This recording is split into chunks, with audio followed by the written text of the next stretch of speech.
Bismillahirrahmanirrahim. Alhamdulillah nahmaduhu wa nasta'inuhu wa nastaghfiruh. Wa na'udzu billahi min shururi anfusina wa min sayyiati a'malina. Man yahdihillahu fala mudilla lahu wa man yudlil fala hadiya lahu. Asyhadu an la ilaha illallah wahdahu la syarika lah wa asyhadu anna Muhammadan abduhu wa rasuluh la nabiyya ba'dah. Allahumma salli wa sallim ala nabiyyina Muhammad wa ala alihi wa sahbihi ajma'in, amma ba'd. Hadirin dan hadirat serta para pemirsa yang saya hormati, Assalamualaikum warahmatullahi wabarakatuh.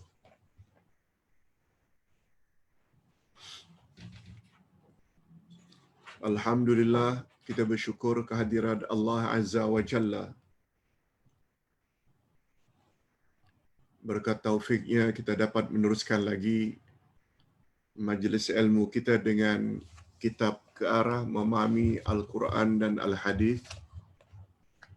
Pelajaran yang ke-22 di bawah tajuk Pendidikan Menurut Pandangan Islam. Pendidikan menurut pandangan Islam.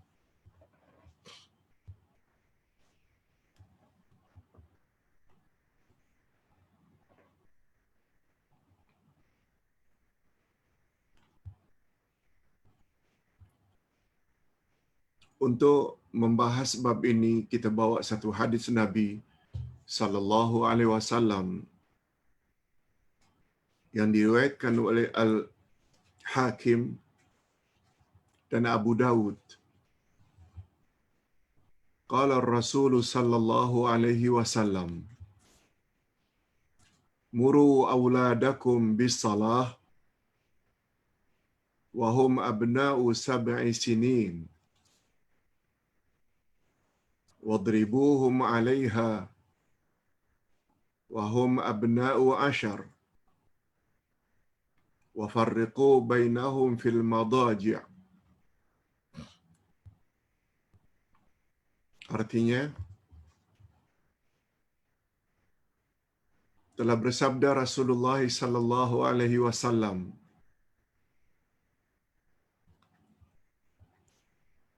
suruhlah anak kamu mendirikan ibadah salat ketika berumur 7 tahun dan pukullah mereka ketika berumur 10 tahun.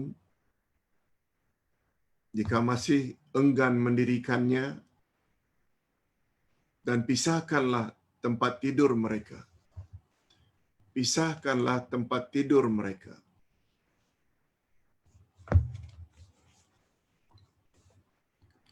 Ustaz ulang sekali lagi. Rasulullah sallallahu alaihi wasallam bersabda, muru auladakum bis-salah wa hum abna'u sab'a sinin. Suruh anakmu mendirikan salat bila mencecah umur 7 tahun. Wadribuhum 'alaiha wa hum abna'u 'ashar. Pukullah anakmu dengan pukulan yang mendidik apabila umur 10 tahun masih lagi tidak mau salat.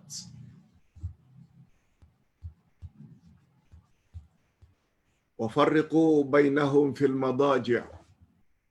Pada umur 10 tahun juga hendaklah kamu jangan tidur bersama. Maksudnya, pisahkanlah tempat tidur mereka. Jangan lagi tidur dengan orang tua atau ibu bapa.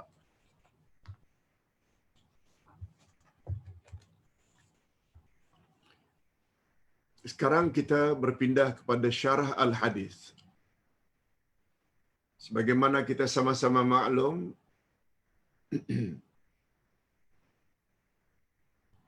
Terjemahan sama ada Al-Quran atau hadis Nabi ada dua jenis.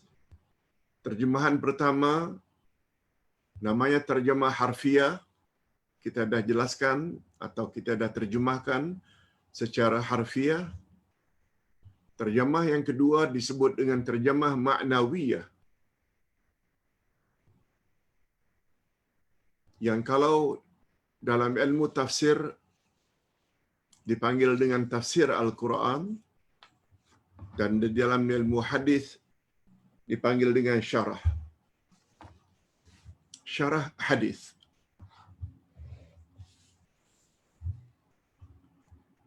Hadis di atas mengandungi unsur pendidikan yang menyeluruh sifatnya. Karena di dalam ibadah salat tersimpul banyak jenis pendidikan. Mengapa Nabi sallallahu alaihi wasallam suruh anak kecil ketika umur 7 tahun disuruh salat? Karena di dalam ibadah salat itu tersimpul banyak sekali pendidikan. Salat mendidik manusia agar menjadi atau menjaga kebersihan badan, yaitu beruduk, kebersihan pakaian, juga tempat. Sebab salat yang sah bukan hanya badan supaya bersih, juga menyangkut pakaian dan tempat. Semuanya mesti bersih. Begitu juga dengan pergerakan setiap amalannya. Salat juga mendidik akal manusia agar konsentrasi, yang kita panggil dengan khusyuk. Salat bukan sahaja mendidik agar memperbaiki hubungan kita dengan Allah, tetapi juga hubungan antara sesama manusia.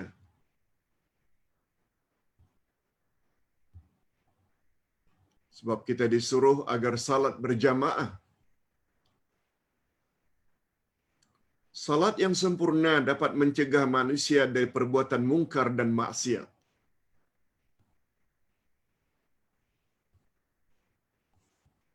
Begitu sebagaimana firman Allah dalam surat Al-Ankabut ayat 45, A'udzu billahi minasyaitonir rajim. Aqimis salah. Innas salata tanha 'anil fahsya'i wal munkar. Dirikanlah salat. Sesungguhnya salat dapat mencegah kamu dari perbuatan keji dan mungkar. Atas dasar inilah barangkali mengapa dikatakan bahawa ibadah salat itu adalah tiang agama. Barangkali itu rahasianya mengapa salat itu dikatakan sebagai tiang agama, tonggak agama seseorang. Sebagaimana sabda Nabi, as-salatu imaduddin, salat adalah tiang agama. Dan mengapa dia dijadikan sebagai ibadat paling utama dalam Islam?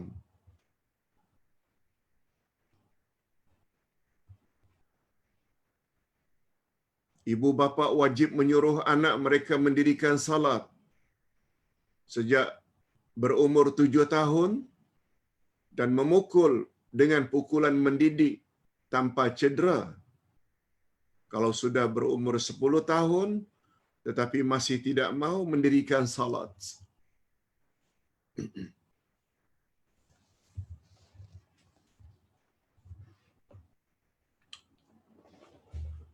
itu sekedar sedikit penjelasan tentang ibadah salat. Bila ditinjau dari sudut pendidikan. Nah sekarang atas dasar itu kita ingin bahas dengan lebih lanjut Bagaimana pendidikan menurut perspektif Islam? Bagaimana pendidikan menurut pandangan Islam? Kita akan bahas dengan lebih luas. Islam mengutamakan 4 jenis pendidikan. Islam adalah satu agama yang mengutamakan 4 jenis pendidikan, yaitu pendidikan jasmani, pendidikan akal, pendidikan akhlak, dan pendidikan kerohanian.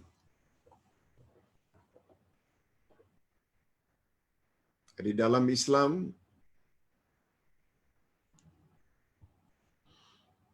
kita dituntut agar mendidik diri kita, mendidik anak-anak kita dengan 4 macam pendidikan.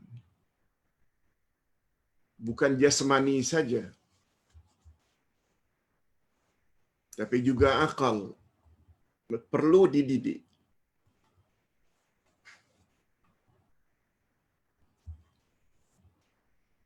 Akhlak atau budi pekerti juga perlu dididik.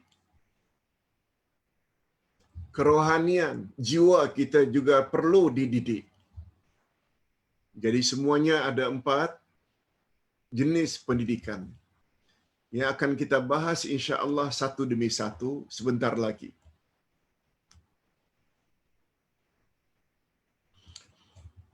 Pendidikan jasmani menjamin perkembangan jasmani, tubuh badan kasar. Manusia memerlukan makanan, minuman, udara yang bersih dan pakaian. Semuanya itu ada kaitannya dengan jasmani, dengan badan.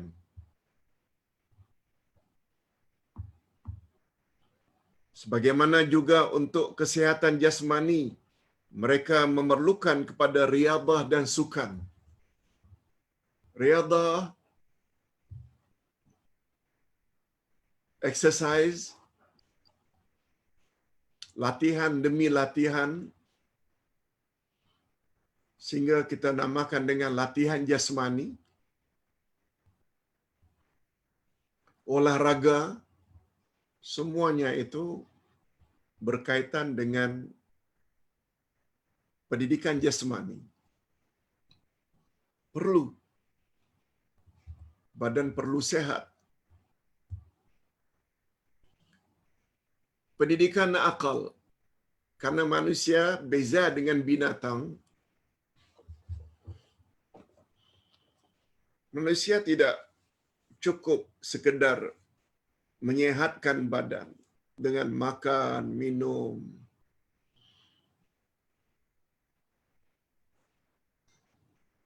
pakaian yang cantik, kemas. Tapi manusia ada akal, pembeza mereka dengan binatang. Rupanya akal juga perlu dididik supaya manusia mempunyai kemampuan berfikir yang benar, mampu mengeluarkan hukum yang betul dan gambaran yang tepat. Maka mereka juga perlu kepada pembelajaran, pada ilmu, kepada pengalaman dan penyelidikan terhadap alam ini. Dengan demikian, akan sempurnalah akal manusia dan akan cerdaslah daya berfikir mereka.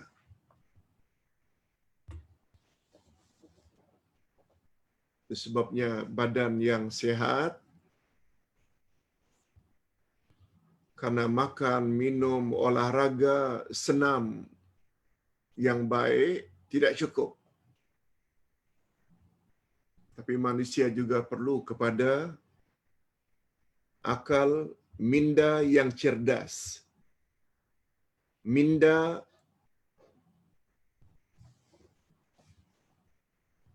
yang pintar, yang cerdik, yang pandai. Okey, dah dua dah. Pendidikan jasmani dan pendidikan akal. Pandai matematik, pandai geografi, pandai ilmu hayat.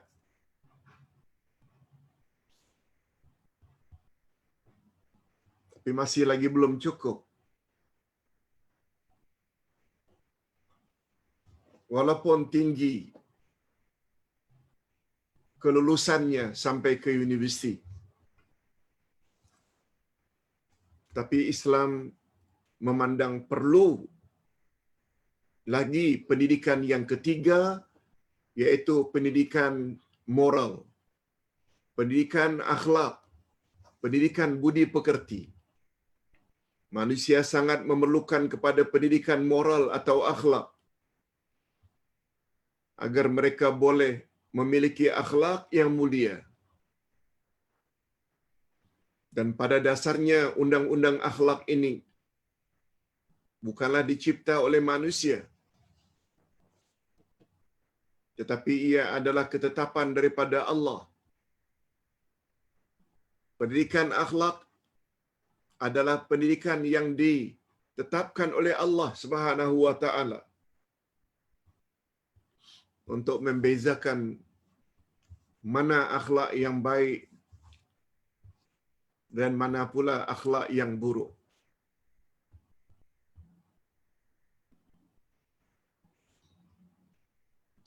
Ia adalah ketetapan daripada Allah yang diturunkan melalui wahyu kepada para rasulnya, yang selanjutnya dipraktikkan dalam kehidupan ini untuk diteladani oleh umatnya. Itu sebabnya mana-mana rasul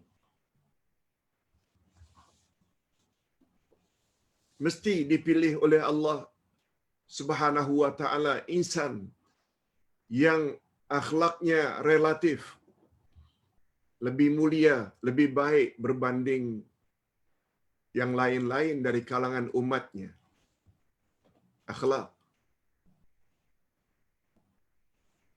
Sehingga Nabi Muhammad sallallahu alaihi wasallam pernah menyebut tentang dirinya, "Innama bu'itsu liutammima makarimal akhlak." Sesungguhnya aku diutus adalah untuk menyempurnakan akhlak umat. Okey. Yang keempat, pendidikan kerohanian. Rohani. Kerohanian, kejiwaan beza dengan akal.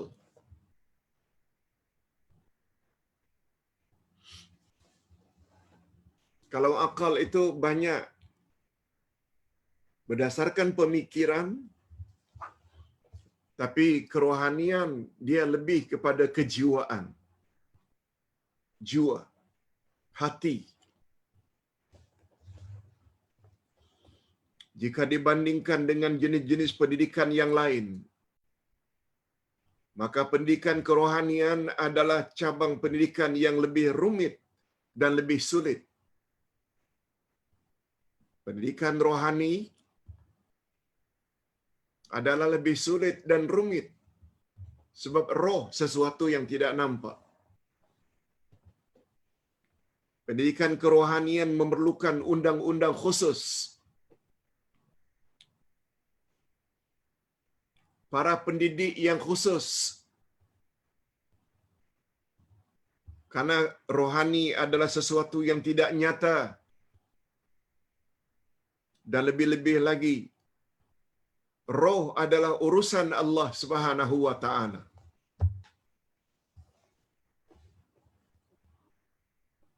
Ini sebagaimana dinyatakan sendiri oleh Allah dalam Al-Quran.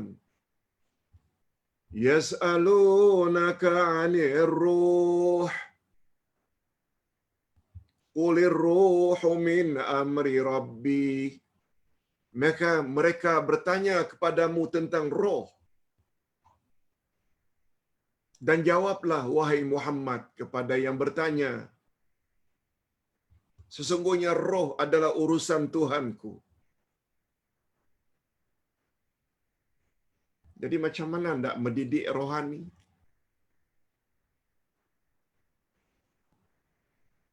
Kalau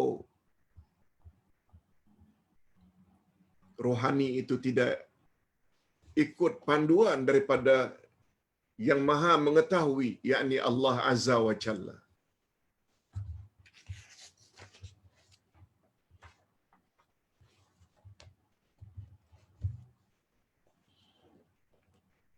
Nah hadirin dan hadirat rahimakumullah.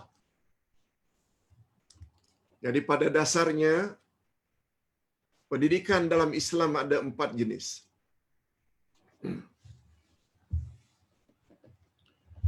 Pendidikan jasmani, ini tubuh badan yang kasar. Yang kedua, pendidikan akal. Akal mesti dicerdaskan.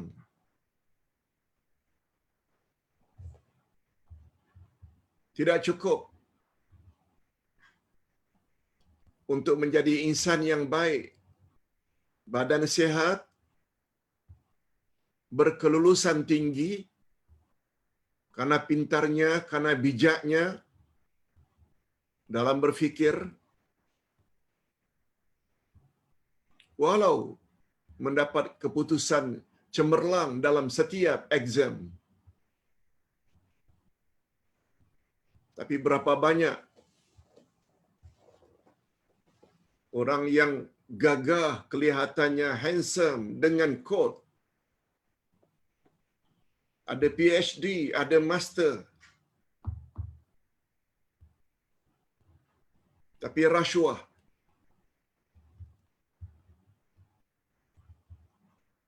Bukankah orang yang terlibat rasuah itu orang yang tidak ada akhlak?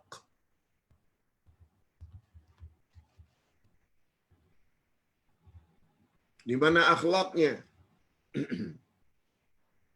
Itu sebabnya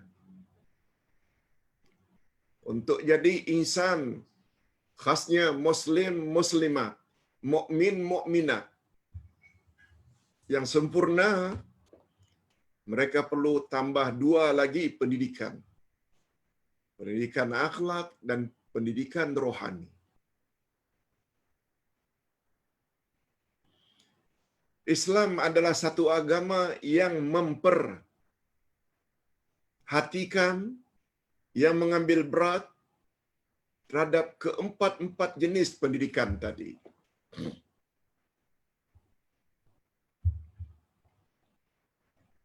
Hanya saja untuk memudahkan pemahaman terhadap keempat-empat pendidikan tadi,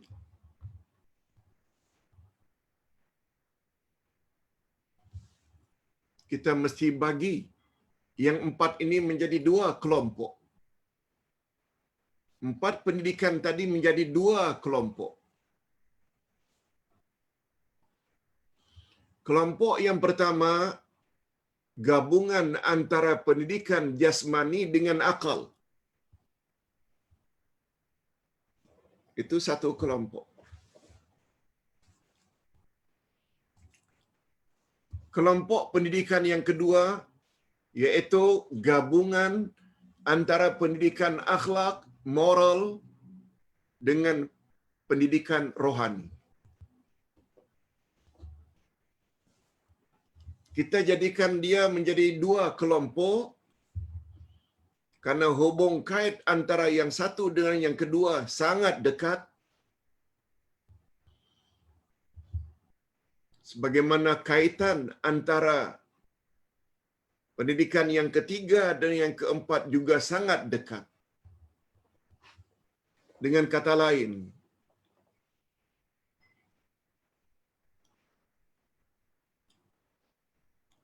pendidikan akal sangat berkaitan dengan pendidikan jasmani.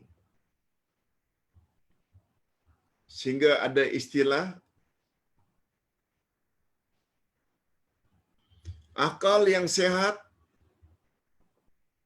hanya terletak pada jasmani yang sehat. Kata orang Arab, al-aqlu salim fil jismi salim. Al-aqlu salim fil jismi salim. Akal yang sehat hanya terletak pada badan yang sehat. Biasanya orang yang apabila jasmaninya tak sehat, biasanya akalnya juga tidak sehat. Demikian juga sebaliknya.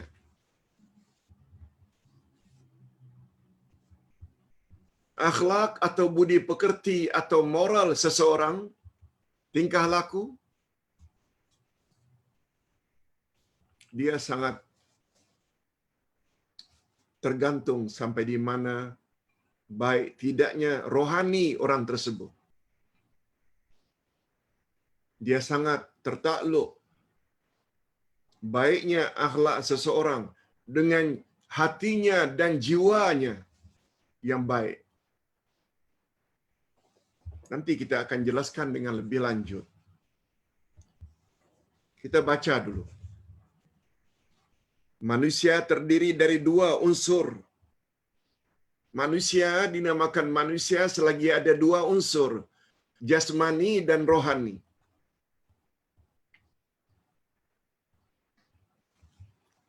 Kalau hanya ada jasmani tanpa rohani, barangkali dipanggil mayat atau jenazah.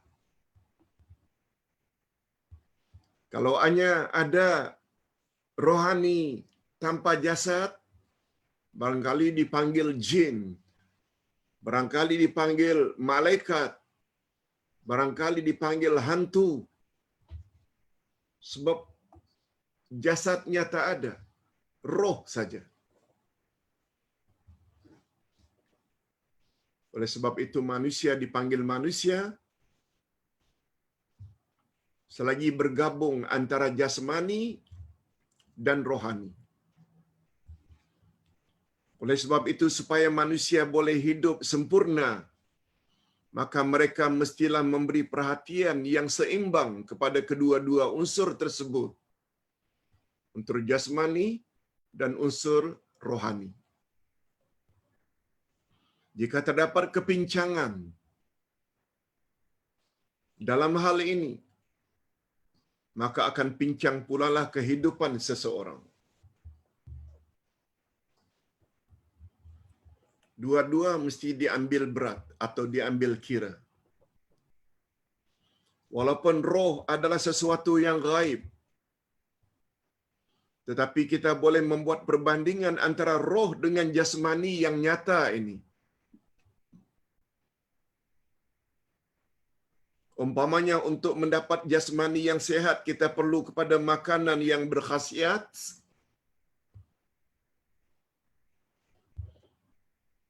Makan sesuatu yang banyak vitaminnya, banyak khasiatnya. Makan yang baik-baik, insya-Allah jasmani akan baik.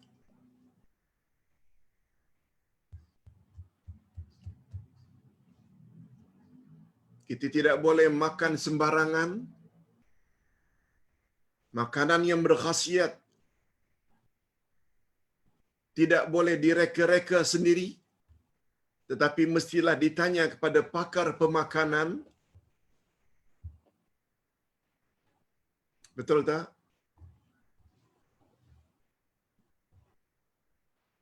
Demikianlah halnya dengan rohani. Untuk mendapat rohani yang sehat, kita perlu memberinya makanan yang berkhasiat. Untuk mendapat rohani yang sehat, kita juga perlu mesti memberi dia makanan yang sehat. Dan orang yang paling pakar dalam hal kerohanian adalah Nabi Muhammad sallallahu alaihi wasallam. Oleh sebab itu, untuk mendapat jasmani yang sehat, kita perlu tanya dietitian, pakar diet. Oh, kalau mau sehat,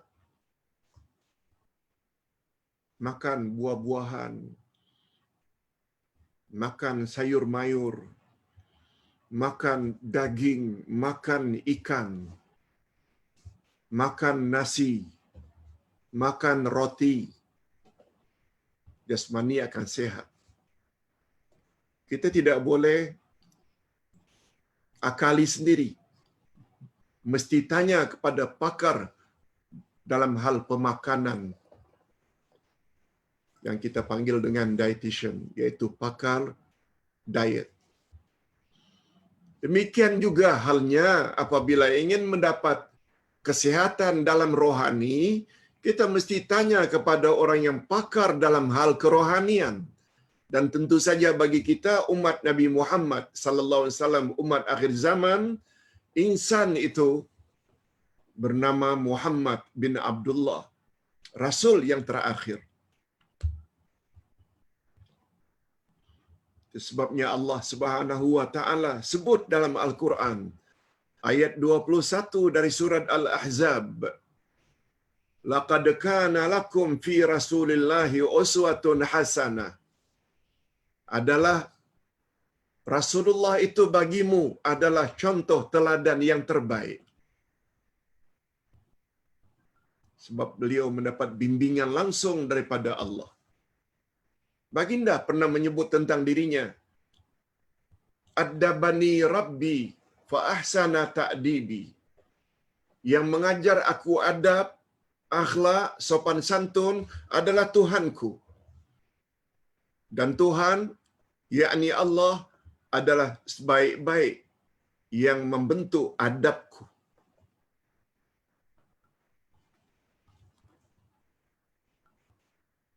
Makanan rohani adalah zikrullah. Makanan rohani adalah zikrullah, banyak ingat pada Allah, banyak menyebut nama Allah. Dan zikrullah ada dua jenis. Ada namanya zikrullah langsung, direct, seperti subhanallah walhamdulillah wa la ilaha illallah wallahu akbar.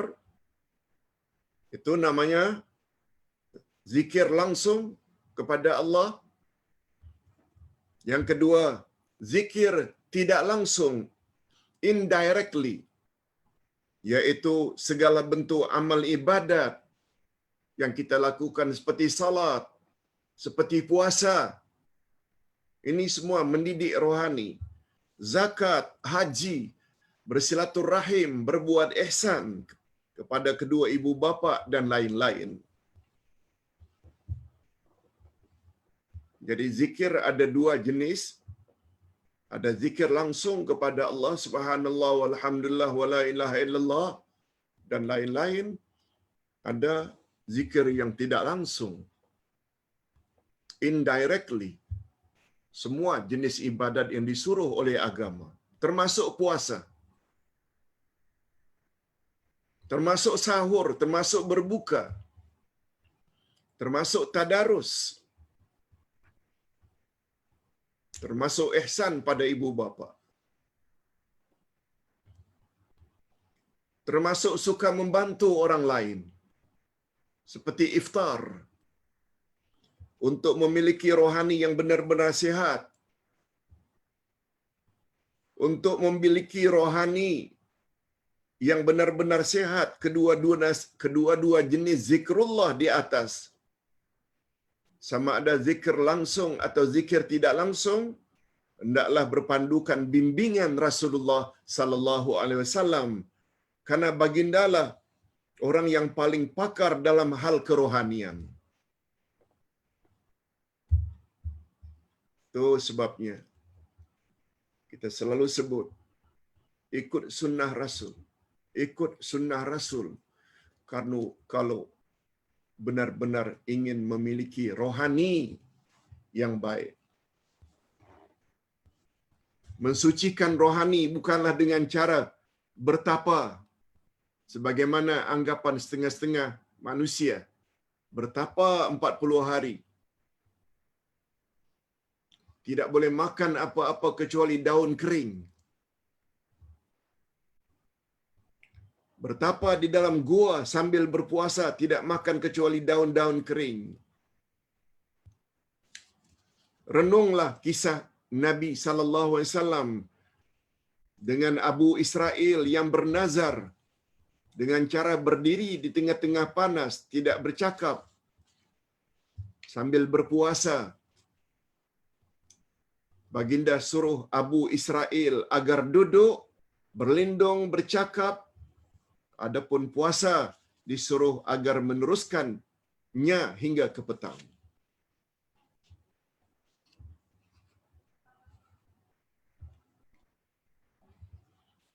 Ceritanya begini, pada satu hari Rasulullah nampak Abu Israel, bukan Bani ya, nama orang Abu Israel di zaman Nabi.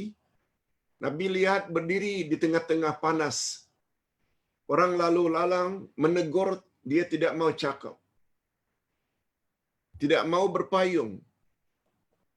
Walaupun panas. Berdiri, tidak mau duduk. Tak mau makan, tak mau bercakap. Nabi tanya sahabat, apa yang Abu Israel itu sedang lakukan? Sahabat menjawab, dia sedang bernazar ya Rasulullah. Karena dia dapat apa yang dia hajatkan, lalu dia bernazar dengan cara macam itu. Berdiri, tidak mau duduk. Berpanas, tidak mau berpayung. Tidak mau bercakap, juga tidak makan dan minum. Kata Nabi,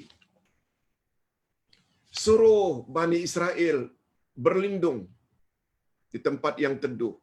Suruh dia duduk. Suruh dia bercakap dengan orang lain. Sebab nazar dengan cara macam itu tak pernah aku ajar, kata Nabi. Adapun tentang dia ingin menahan dari makan dan minum, itu hendaklah teruskan hingga ke petang. Yes. Ini sebagai bukti untuk mensucikan jiwa dengan cara bertapa, dengan cara begini dan begitu, tidak betul. Jadi untuk mensucikan jiwa ini, kita tidak boleh agak-agak atau reka-reka sendiri. Itu maksudnya. Tapi berpuasa, yes. Sebab Nabi pernah menyebut, jika kamu ingin bernazar dengan puasa, silakan. Tapi tidak duduk, berpanas, tidak mau bercakap, itu bukan puasa yang disyariatkan. Dengan bahasa lain, ibadat mesti ikut Rasulullah sallallahu alaihi wasallam punya ajaran atau aturan. Sebagaimana jasmani boleh terdedah dengan sakit. Ini sebagai perbandingan. Sebagaimana jasmani boleh terdedah dengan sakit dan boleh sembuh dengan izin Allah jika diobati dengan obat-obat yang bersesuaian, maka rohani juga boleh sihat bila kita ikut macam mana cara mengobati yang telah diajar oleh Rasulullah sallallahu alaihi wasallam. Allah berfirman, ala bidzikrillah tatmainnal qulub. Ketahuilah, dengan banyak berzikir pada Allah, jiwamu akan tenang. Oleh sebab itu umat Islam, bila jiwa tak tenang, tension, risau,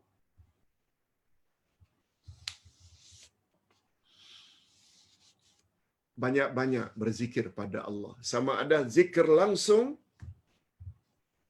subhanallah walhamdulillah wala ilaha illallah wallahu akbar. Sebagaimana kata Nabi, ya hayyu ya qayyum birahmatika astaghith. Banyak baca doa itu, niscaya jiwamu akan tenang, resah, gelisah, sedih akan hilang. Atau banyak salat, banyak puasa sunat. keluarkan zakat, bersedekah, insya-Allah jiwa kita akan tenang. Demikian juga dengan rohani, dia boleh kotor akibat dosa-dosa yang dilakukan, sama ada besar atau kecil. Rohani boleh kotor bila banyak buat dosa. Sebagaimana sabda Nabi di dalam hadis di bawah ini, innal mu'min idza aznaba dhanban kana nuqtatan sauda fi qalbi fa in taba wa naza'a wasta'taba saqala qalbu wa in zada zadat hatta tughliqa qalba. Artinya, sesungguhnya mukmin jika ia melakukan satu dosa, niscaya lekat satu titik hitam pada hatinya. Sekiranya ia bertobat, maka titik hitam itu akan hilang bila dia tobat. Dan akan bersihlah hatinya. Dan jika ia menambah dosanya, maka akan bertambah pula bintik-bintik hitam di hatinya. Dan akhirnya karena banyaknya bintik-bintik hitam, maka hatinya akan tertutup. Sehingga orang tersebut susah untuk mendapat hidayah Allah. Karena apa? Dah berkarat.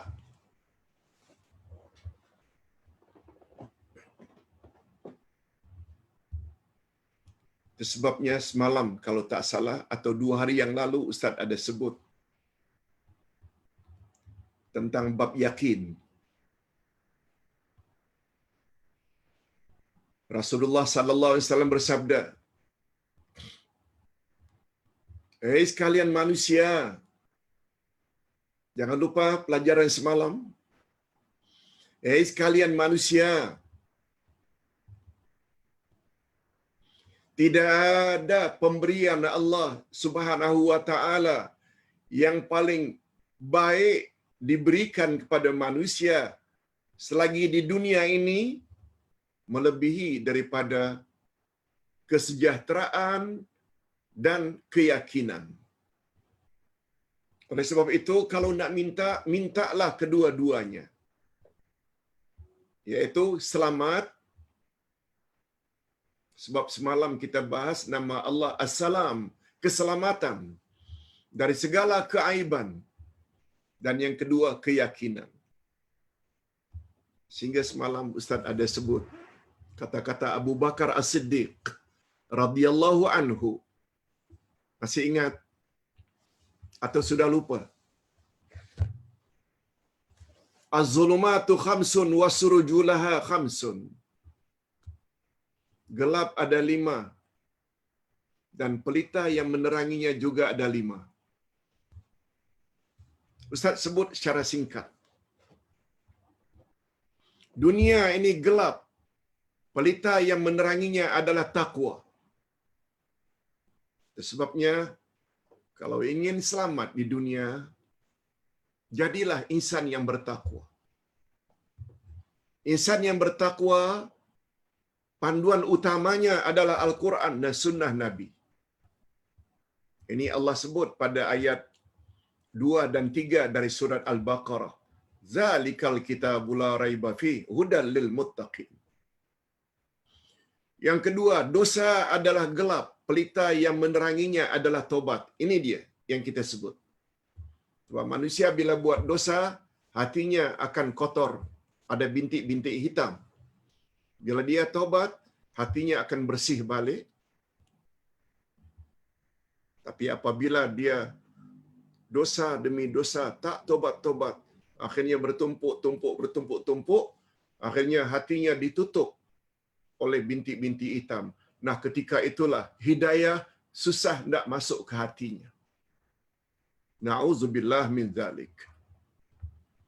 Yang ketiga, kubur adalah gelap, pelita yang meneranginya la ilaha illallah Muhammad Rasulullah. Yang keempat, akhirat adalah gelap, pelita yang meneranginya adalah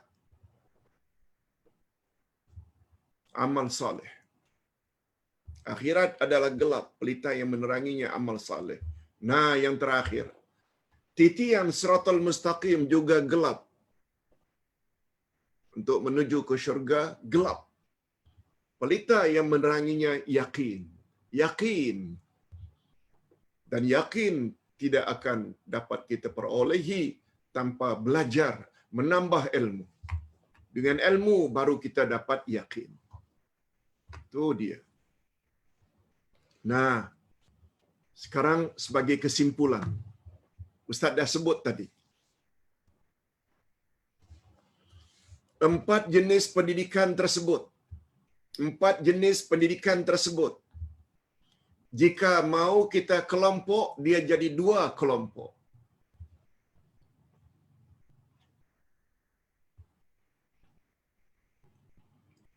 Kelompok yang pertama, pendidikan jasmani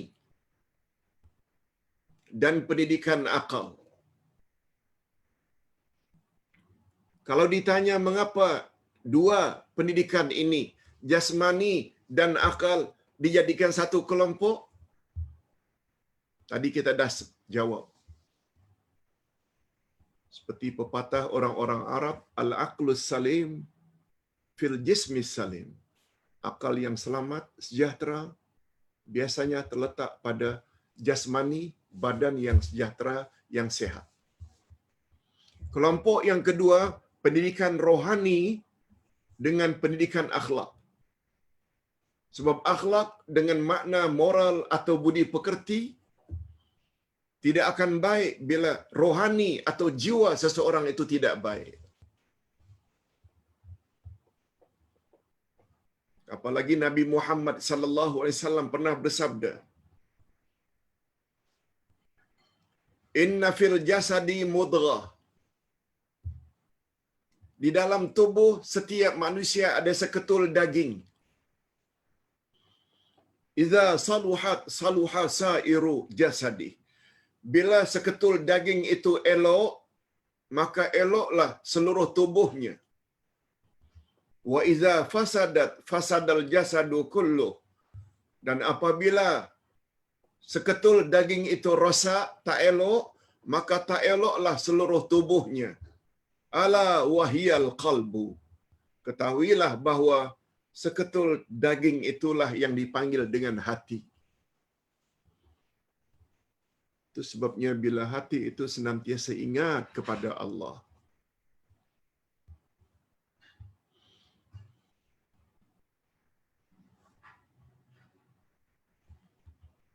dia akan jadi orang baik. Suka menolong orang, bercakap yang elok-elok pada orang lain. Bila sedang berpuasa, orang ajak dia berkelahi, dia hanya akan jawab, "Inni saim, aku sedang berpuasa. Aku sedang berpuasa." Dia tidak akan layan orang yang mengajak dia berkelahi. Hati. Orang yang hatinya elok suka tolong orang lain. Tak sampai hati. Tengok orang lain susah. Sama ada dari sudut kesusahan yang bersifat material, kebendaan, sorong beberapa ringgit bagi orang yang mengadu, tak makan, tak minum. Atau kesusahan dari sudut ilmu, minta dan mohon pencerahan,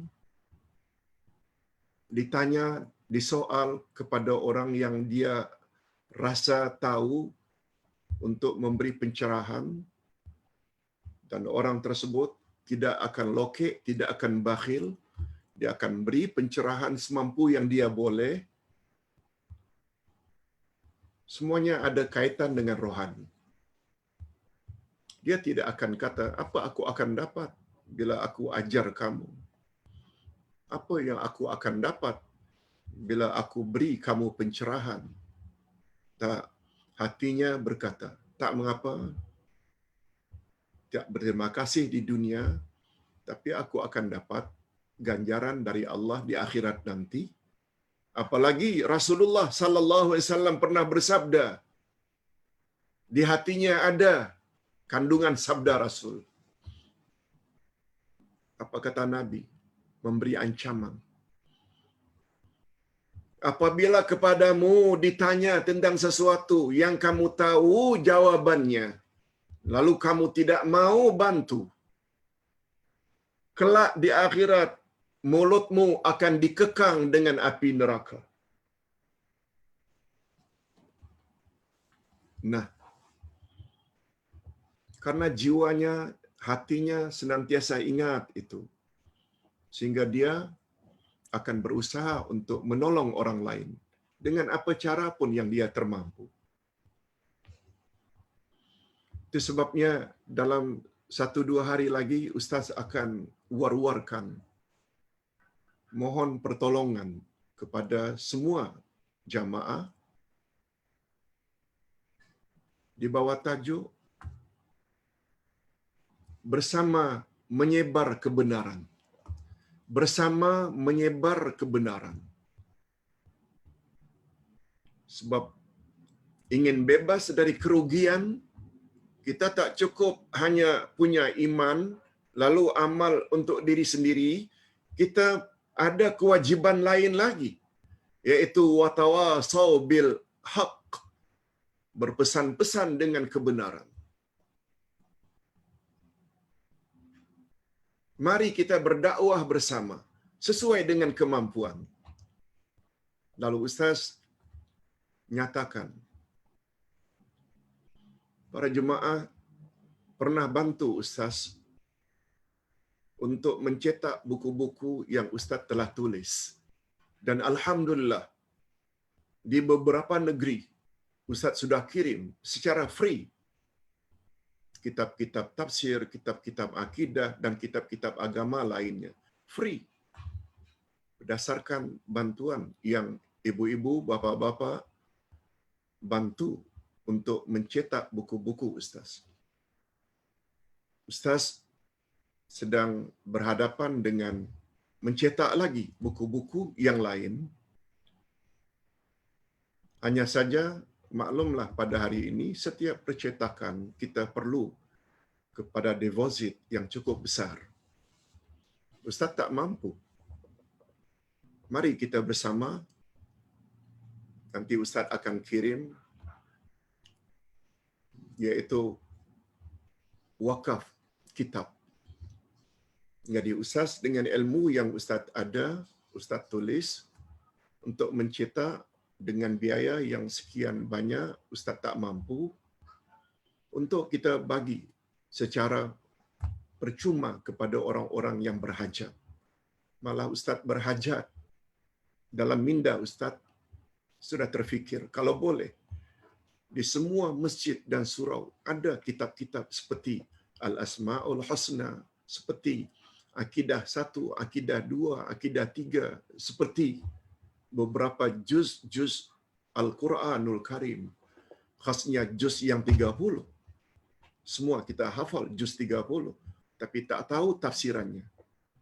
Mari sama-sama bantu Ustaz dari sudut keilmuan, bapa-bapa dan ibu-ibu pula sumbang untuk sama-sama kita bagi kepada orang yang kurang bernasib baik ekonominya di mana-mana. Sebab itu juga termasuk ke dalam sedekah jariah. Sedekah jariah yang akan terus-menerus kita akan dapat ganjarannya dari sisi Allah di akhirat nanti. Okey. Kembali kepada persoalan. 4 pendidikan tadi bila dibagi dia menjadi 2 kelompok. Pendidikan jasmani dan pendidikan akal. Tetapi jasmaninya sihat, akalnya cerdas, belum cukup. Berapa banyak penyelewengan yang terjadi di atas muka bumi ini? Bukan oleh orang yang badannya berpenyakit. Tak. Sihat. Handsome lagi. Kelulusan tinggi lagi dari beberapa universiti. Tapi rasuah juga. Zalimi rakyat juga. karena insan tersebut baru hanya punya pendidikan jasmani dan akal. Tapi mereka kekurangan dari dua jenis pendidikan lagi, yaitu pendidikan akhlak, budi pekerti, dan pendidikan rohani. Nah, kita teruskan. Kelompok kedua, walaupun bagaimanapun sempurna pendidikan bentuk pertama, jasmani, sehat, karena dirawat dengan baik, makanan sedap-sedap belaka. Akal yang cerdas karena mendapat pelajaran dari sekolah hingga ke universiti. Namun anak tersebut belum sempurna jika tidak memiliki pendidikan yang kedua. Kelompok yang kedua, pendidikan akhlak dan pendidikan kerohanian atau spiritual. Hubungan akhlak dengan rohani sangat erat.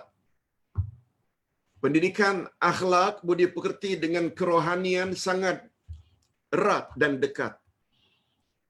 Dengan kata lain, akhlak adalah cerminan kerohanian seseorang. Tingkah laku seseorang adalah cerminan rohaninya. Jika kita berusaha memperbaiki aspek akhlak, itu juga berarti kita secara tidak langsung memperbaiki aspek kerohanian. Demikian sebaliknya. Macam yang kita baru jelaskan. Di dalam tubuh manusia ada seketul daging. Bila seketul daging itu elok-elok seluruh tubuhnya. Bila seketul daging itu rosak seluruh tubuhnya, ketahuilah seketul daging itulah yang dipanggil dengan hati. Hati yang senantiasa ingat pada Allah tidak akan suruh kaki pergi ke tempat perjudian atau perzinahan. Hati yang baik selalu ingat pada Allah tidak akan suruh tangan untuk mengambil hak orang lain. Hati yang baik tidak akan suruh untuk mengumpat, mencaci, mencela, memfitnah orang lain. Hati yang baik. Tapi hati yang tidak ingat pada Tuhan, mulalah bercakap yang bukan-bukan, bertindak tanduk yang bukan-bukan. Semuanya berpunca daripada hati. Dan sebagai tambahan untuk membuktikan bahawa Islam agama mengutamakan pendidikan akhlak dan kerohanian ialah bahawa kesemua ibadat. Jadi bukti, semua ibadat yang disyariatkan oleh Islam seperti salat, puasa, zakat, haji, amar ma'ruf, nahi mungkar, iman, jihad, zikrullah dan lain-lain adalah bertujuan untuk mendidik rohani manusia dan memperbaiki akhlaknya sebagai persiapan untuk menuju hidup yang sempurna di dunia dan di akhirat. Dan inilah sebenarnya matlamat pendidikan dalam Islam. Sebagaimana firman Allah, wa aqimis salah inna salata tanha 'anil fahsya'i wal munkar. Dirikan salat karena salat dapat mencegah kamu dari perbuatan keji dan mungkar. Oleh itu, sebagai contoh lain, apa kata Allah tentang puasa? Ya ayyuhalladzina amanu kutiba alaikumus siyam. Hei orang-orang yang beriman, diwajibkan ke atas kamu berpuasa sebagaimana telah diwajibkan ke atas umat sebelum kamu. Apa matlamat puasa? La'allakum tattaqun, agar kamu menjadi insan yang bertakwa. Coba lihat, itu dia matlamat puasa. Semua ibadat yang datang daripada Allah, yang dibawa oleh Rasulullah, sebenarnya ingin mendidik akhlak seseorang, budi pekerti seseorang. Oleh itu, umur 7 tahun bukanlah hanya umur mula anak-anak itu bersekolah. Sebagaimana yang kita sama-sama maklum, umur 7 tahun masuk sekolah rendah. Kalau di Indonesia disebut sekolah dasar, SD, sekolah kebangsaan. Bukan umur 7 tahun itu umur yang mula-mula anak masuk sekolah. Bukan. Tapi pada umur 7 tahun itu pulalah sebagaimana hadis yang kita sebutkan tadi. Suruh anakmu salat. Apa maksudnya? Pendidikan rohani ada di situ. Pendidikan akal ada di situ. Di mana pendidikan jasmani Ustaz dalam salat? Salat tidak sah tanpa wuduk. Salat tidak sah apabila tidak bersih daripada hadas besar dan hadas kecil. Salat juga mesti khusyuk, itu akal, konsentrasi. Badan, tempat mesti bersih. Pakaian mesti bersih.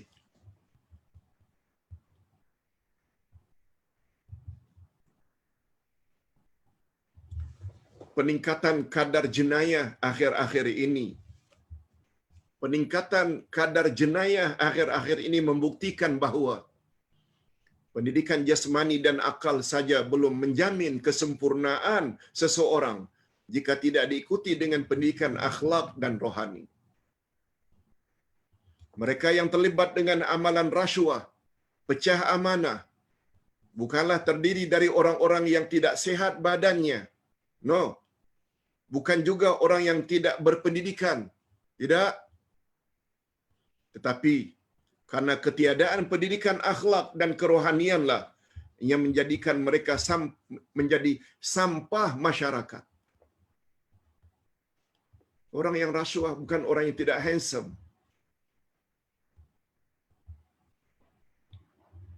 Yang dipanggil dengan kartel mahkamah hari ini. Handsome belaka. Ada bermacam-macam gelaran. Terhormat dalam masyarakat. Tapi akhlaknya macam itu. Karena apa? Karena ketandusan pendidikan akhlak dan rohani. Itu sebabnya tidak cukup kalau mendidik anak-anak hanya matematik, geografi, English, macam-macam. Tak cukup dituitionkan.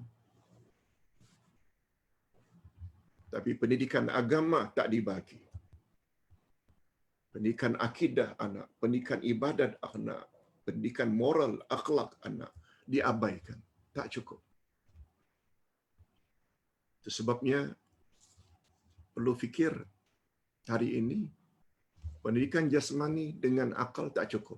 Dia perlu dua lagi pendidikan. Sebagaimana yang telah dijelaskan dengan serba ringkas tadi. Mudah-mudahan kita termasuk ke dalam golongan orang-orang yang memiliki keempat-empat pendidikan tersebut dan memberi keempat-empat pendidikan itu kepada anak murid, kepada jemaah, kepada audiens. Ini yang Ustaz sedang lakukan. Mudah-mudahan kita termasuk golongan yang selamat di dunia dan selamat di akhirat. Kita akhiri dengan doa pendek. Alhamdulillahirabbil alamin wassalatu wassalamu ala asyrafil anbiya wal mursalin wa ala alihi washabihi ajmain. Ya Allah, pada petang ini kami dapat pendedahan bahawa pendidikan yang dituntut dalam agama Islam rupanya ada 4 jenis. Pendidikan jasmani, pendidikan akal, pendidikan rohani dan pendidikan akhlak.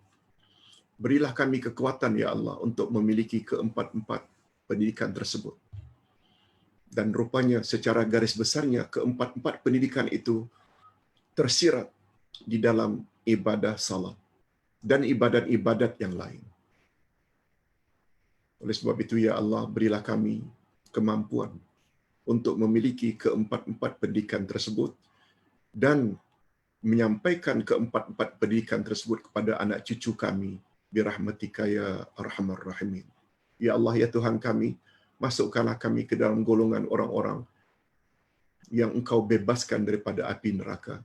Wa sallallahu ala nabiyyina Muhammad wa ala alihi wa sahbihi ajma'in. Alhamdulillahirabbil alamin. Subhanakallahumma wa bihamdik asyhadu an la ilaha illa anta astaghfiruka wa atubu ilaik. Wassalamualaikum warahmatullahi wabarakatuh.